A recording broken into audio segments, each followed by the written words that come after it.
Сәлеметсіңдер ме балалар? Сендермен кездескеніме қуаныштымын. Бүгінгі дүниетану сабағының тақырыбы мен және қоғам. Сабағымызда қоғам туралы білетін боласыңдар.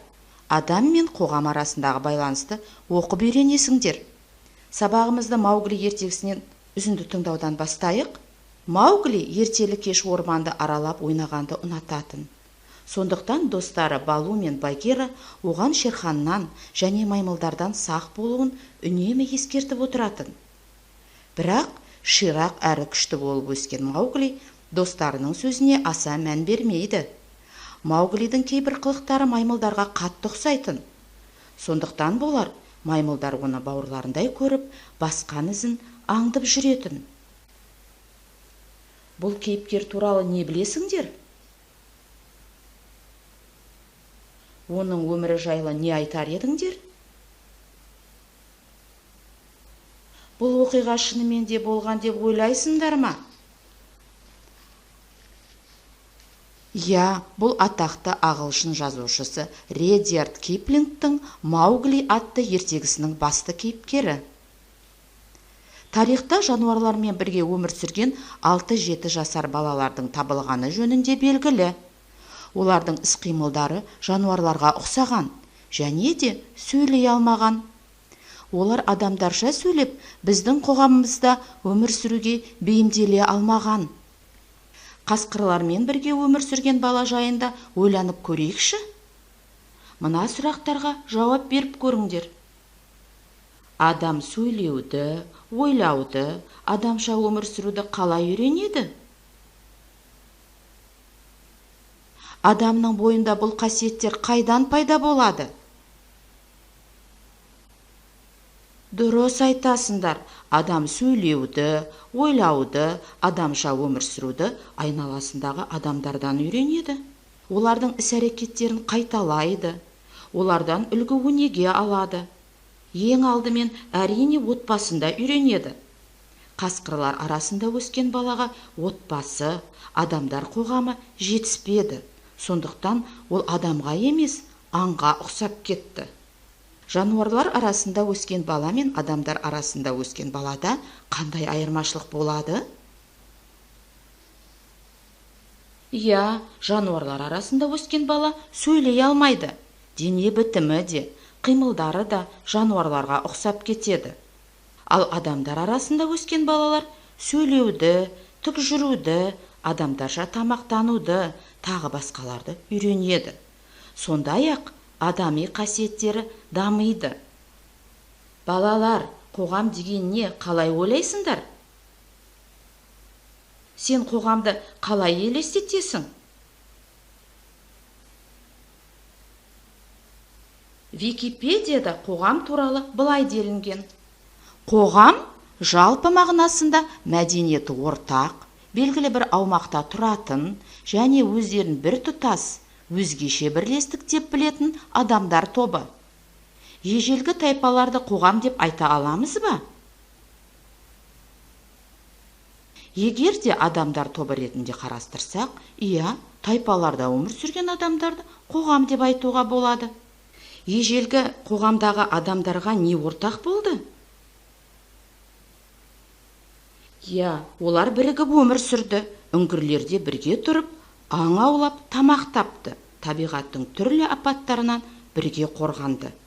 Адамдар ежелгі заманда үңгірлерде тұрса, қазіргі кезде жайлы үйлерде тұрады. Олардың тұрмыс тіршілігі түбегейлі өзгерді. Адамдар осы қоғамдағы өмірге қалай жетті? Дұрыс айтасыңдар, еңбек ету арқылы жетті. Қалай ойлайсыңдар, қазіргі қоғамның тірегі не? Дұрыс, отбасы. Қай жерге барсаңда, сенің айналаңда адамдар болады. Үйде туысқандарың, автобуста жолаушылар, ал мектепте достарың мен сыныптастарың. Қала мен ауыл тұрғындарының күнделікті тіршілігінде, іс-әрекетінде ортақ белгілер көп. Олар жұмыс істейді, оқиды, демалады, бір-біріне көмектеседі. Адамдар бір-біріне көмектесе білуі керек. Бұл қоғамдағы адамдардың өзара қарым-қатынасы. Сен де адамдарға көмектесе аласың. еш қиындықсыз айналадағы тазалықты сақтауға үлес қоса аласың. Қалай, ойланып көрейікші? Иә, айналамызға қоқыс тастамай, қоқысты қоқыс жәшігіне тастап, тазалықты сақтауға үлес қоса алады екенбіз. Осылай жасаймыз ғой? Иә, балалар? Жарайсыңдар. Ал біз қоғамда өмір сүріп жатырмыз ба? Дұрыс айтасыңдар. Біз қоғамда өмір сүріп жатырмыз. Біздің айналамыз адамдарға толы. Қоғам мүшелеріне кімдерді жатқызуға болады? Олар бір-біріне қандай көмек жасай алады? Жарайсыңдар, балалар. Әрбір адам қоғам мүшесі болып табылады. Әрдайым адамдарға көмектесіп, жақсылық жасау керек. Қоғамға пайдалы болу қажет.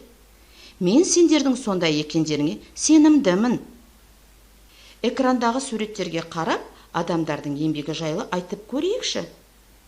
Мұғалім оқытады, білім береді. Дәрігер ауруларды емдейді. Тазалықшы ауланы тазартады. Ал енді келесі тапсырмада қоғам мүшелерін олардың атқаратын еңбегімен сәйкестендіріп көріңдер.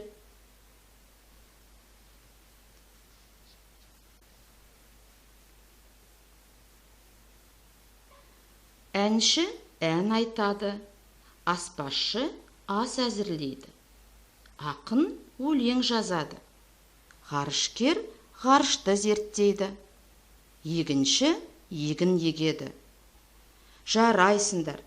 Әрбір қоғам мүшесі адамдарға пайдалы іспен айналысу керек.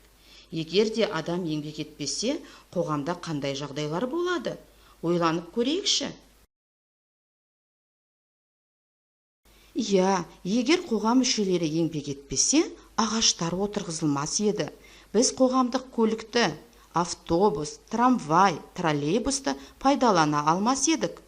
Егін жиналмас еді. Нан пісірілмес еді. Балалар, еңбек ету әрбір адамның қоғамда өз орнын тауып, елімізге, адамзатқа пайдалы іспен айналысуы, бақытты өмір сүру үшін, жеке басының дамуы үшін қажет екен. Жарайсыңдар, балалар. Бүгінгі сабақта не туралы әңгіме қозғадық? Дұрыс.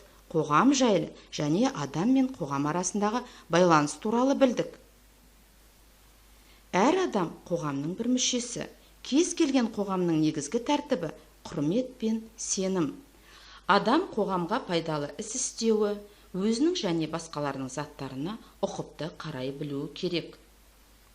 Енді өз беттеріңше орындайтын тапсырманы мұқият тыңдап, жақсылап түсініп алыңдар. Тапсырма. Қоғамда өзін-өзі ұстаудың 5 ережесін құрастырып көр, оны дәптеріңе жаз. Осымен сабағымыз аяқталды. Сабаққа қатысқандарыңа рахмет.